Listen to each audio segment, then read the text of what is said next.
नमस्ते। Story house channel में आपका स्वागत है। हमारी आज की कहानी का नाम है हनुमान जी की पाठशाला। ये कहानी वह समय की है जब भगवान हनुमान बचपन में अपनी पाठशाला में पढ़ते थे। हनुमान जी की पाठशाला वन गुरुकुल थी, जो हिमालय के शिखरों के पास स्थित थी। ये गुरुकुल उनके गुरु गुरुकार्य के नेतृत्व में था। एक दिन हनुमान जी और उनके सहपाठी वानर शिशु गुरुकुल के वन में एक आदिवासी बच्चे से मिले। आदिवासी बच्चा काफी भिखारी दिख रहा था और उसके हाथ में केवल एक बंदूक थी। हनुमान जी और उनके सहपाठी वानर शिशु ने उस आदिवासी बच्चे से बात की और पता चला कि वह अकेला है और उसके माता पिता उसके साथ नहीं है। हनुमान जी की दया और करुणा की भावना से भर गई और वे उस बच्चे को अपनी पाठशाला में ले आए। आदिवासी बच्चा हनुमान जी की पाठशाला में बड़ी खुशी खुशी पढ़ने लगा। वह बच्चा भी जल्दी ही हनुमान जी के शिष्य बन गया और वन धर्म की शिक्षा प्राप्त करने लगा। एक दिन हनुमान जी ने अपने छात्र से पूछा, तुम्हें क्या चाहिए?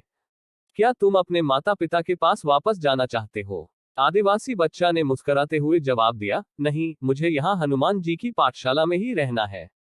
मैंने यहाँ पर वन धर्म की अद्वितीय शिक्षा प्राप्त की है और मुझे यहाँ के गुरु और सहपाठी मिल गए हैं। हनुमान जी ने आदिवासी बच्चे की प्रतिष्ठा की जानकारी की और उसे अपने सहपाठी वानर शिशु के साथ एक खास कार्य में शामिल कर दिया।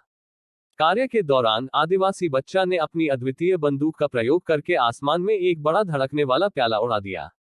प्याले के उड़ते ही सारे गुरुकुल में आश्चर्य मच गया। हनुमान जी ने अपने छात्र से पूछा, ये कैसे हो गया?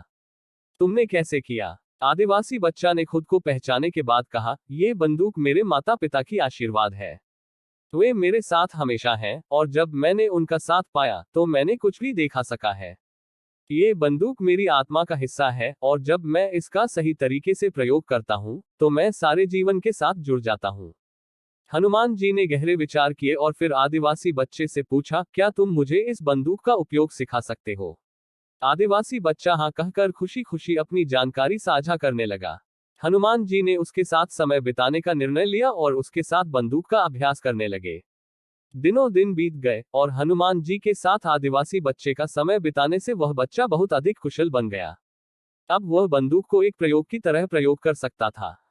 एक दिन हनुमान जी के साथ आदिवासी बच्चे वन में खेल रहे थे। तभी एक दिनांक तय हो गया जिस दिन गुरुकुल में एक महत्वपूर्ण प्रतियोगिता होने वाली थी। ये प्रतियोगिता वन छात्रों के लिए बड़ा महत्वपूर्ण था और हर कोई इसमें भाग लेने की ख्वाहिश रखता था। हनुमान जी और आदिवासी बच्चा भी इस प्रतियोगिता में भाग लेने का निश्चय किया। वे दोनों मिलकर अपनी तैयारी करने लगे और बंदूक का प्रयोग भी अद्वितीय तरीके से करने के लिए समय देने लगे। प्रतियोगिता का दिन आया और हजारों छात्र वन गुरुकुल में जमा हो गए। ये प्रतियोगिता कई जटिल प्रश्नों का सामना कराती थी और सभी उम्मीदवारों को ये साबित करने का मौका देती थी कि वे वन धर्म की शिक्षा कितने अच्छे से समझते हैं। हनुमान जी और आदिवासी बच्चा ने उस प्रतियोगिता में भाग लिया और अपने अद्वितीय ज्ञान और कौशल का प्रदर्शन किया। उन्होंने प्रतियोगिता के सभी प्रश्नों का सही और अद्वितीय तरीके से उत्तर दिया और बंदूक का प्रयोग भी किया, जिससे सभी उपस्थित लोग चौंक गए। प्रतियोगिता के अंत में हनुमान जी और आदिवासी बच्चा ने पहली स्थान प्राप्त किया और वन गुरुकुल का नाम रोशन किया। उनकी उपलब्धि ने सभी को चौंका दिया और वन धर्म की शिक्षा का महत्व बताया। प्रतियोगिता के बाद हनुमान जी और आदिवासी बच्चा अपने गुरुकुल में लौटे और सभी छात्रों को अपने अनुभवों का बयान किया। उन्होंने बताया कि जीवन में आने वाली मुश्किलात का सामना कैसे किया जा सकता है, जब आपके पास उपयोगी ज्ञान और कौशल होता है। इसके बाद हनुमान जी और आदिवासी बच्चा ने एक और महत्वपूर्ण कदम उठाया। वे गुरुकुल के छात्रों के लिए एक विशेष कक्षा आयोजित करके उन्हें बंदूक के सही उपयोग का सिखाने लगे। ये सिखाने का मकसद था कि ज्ञान और कौशल का सही तरीके से उपयोग करके समाज में सहायक बन सकते हैं। समय बीता और हनुमान जी ने अपने छात्रों को न केवल वन धर्म का ज्ञान दिलाया, बल्कि उन्हें जीवन के मूल मूल्यों और नैतिकता के महत्व के बारे में भी सिखाया। वे अद्वितीय शिक्षक बन गए और अपने छात्रों को न सिर्फ ज्ञान, बल्कि अच्छे नागरिक बनने का मार्ग दिखाने वाले गुरु बन गए। हनुमान जी की पाठशाला ने न केवल वनरों को बल्कि हम सभी को ये सिखाया कि जीवन में अच्छे नैतिकता, ज्ञान और कौशल का महत्व क्या है। ये कहानी हमें ये सिखाती है कि आदर्श और सहानुभूति से हम दूसरों की मदद कर सकते हैं और समाज को बेहतर बना सकते हैं। वन गुरुकुल में यह अद्वितीय पाठशाला के कार्यक्रम के बाद एक दिन एक बड़ा रहस्यमय पत्र आया। ये पत्र वन गुरुकुल के गुरु कार्य के लिए था और उसमें एक खतरनाक चुनौती दी गई थी।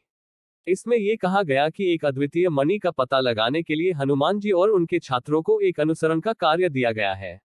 वह मणि विशेष थी जिसका कोई भी मानव दुनिया में पता नहीं था।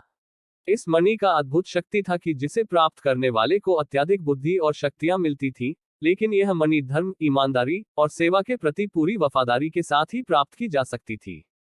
हनुमान जी, आदिवासी बच्चा और उनके छात्र तय करने लगे कि वे इस मणि का पता कैसे लगाएंगे। उन्होंने एक लांछन प्रयोग का आयोजन किया जिसमें वन गुरुकुल के छात्रों को समुद्र के किनारे जाना था। ये समुद्र अद्वितीय था और उसके गहरे पानी में कई खतरे छुपे हुए थे। छात्रों को समुद्र के द्वार जाने के लिए एक चुनौतीपूर्ण और आध्यात्मिक सफर करनी पड़ी, जिसमें वे अपनी आदिवासी बच्चा द्वारा सीखी हुई ज्ञान का उपयोग करके समय के साथ बड़े रहस्य को सुलझाना चाहते थे।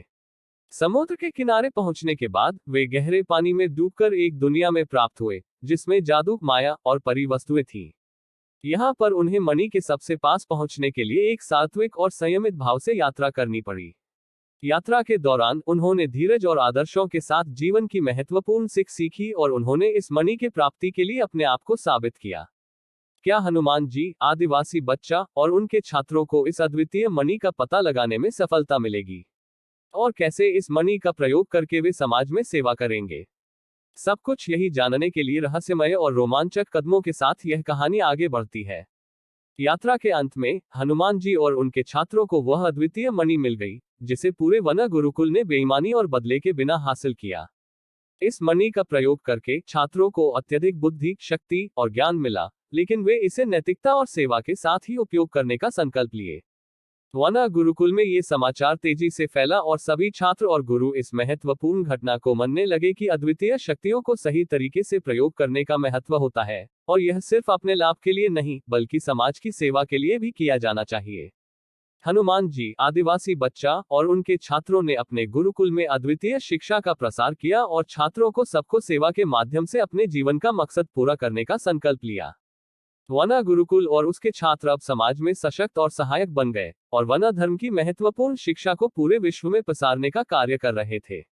इस कहानी से हमें ये सीखने को मिलता है कि शक्ति और ज्ञान को सही तरीके से प्रयोग करने का महत्व है, और हमें समाज की सेवा के माध्यम से अपने जीवन का मकसद पूरा करने का संकल्प लेना चाहिए।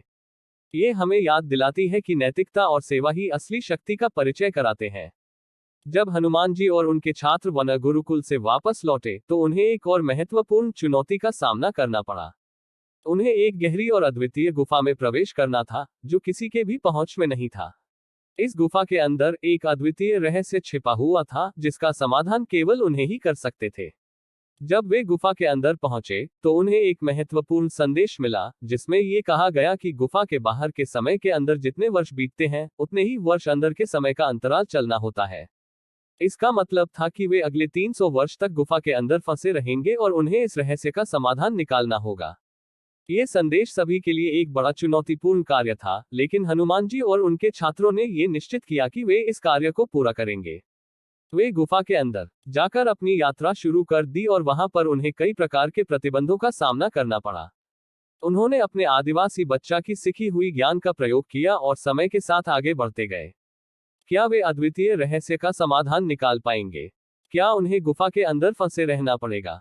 और क्या इस कार्य के समापन में कोई और खतरनाक चुनौतियां होंगी?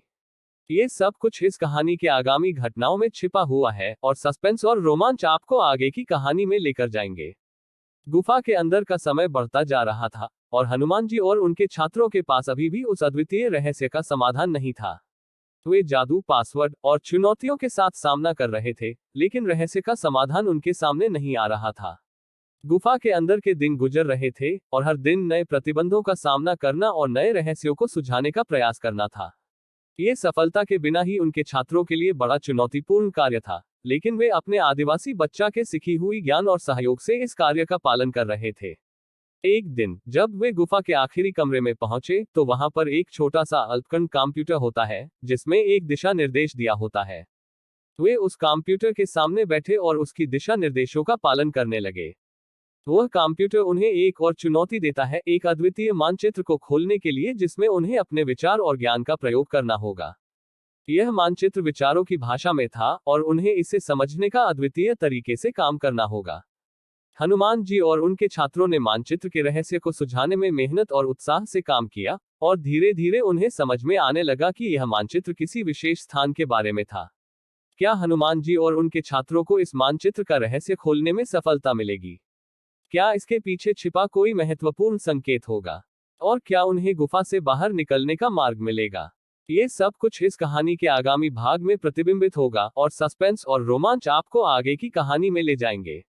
ये था हनुमान जी की पाठशाला का ये किस्सा, जो हमारे व्यूअर्स और सब्सक्राइबर्स के लिए था। अगले हिस्से का इंतजार कीजिए, और जब आप ये सुनेंगे तो कृपया अपनी राय और सुझाव नीचे कमेंट में साझा करें। इस कहानी को सुनकर कृपया इसे अपने दोस्तों और परिवार के साथ साझा करें, ताकि हनुमान जी के धार्मिक आदर्शों का संदेश और सस्पेंस दुनिया तक पहुंच सके। और अगर आपने अभी तक मेरे चैनल को सब्सक्राइब नहीं किया है, तो कृपया वीडियो के नीचे दिए गए सब्सक्राइब बटन पर क्लिक करके मेरे चैनल को सब्सक्राइब करें। धन्यवाद। जय बजरंग बली।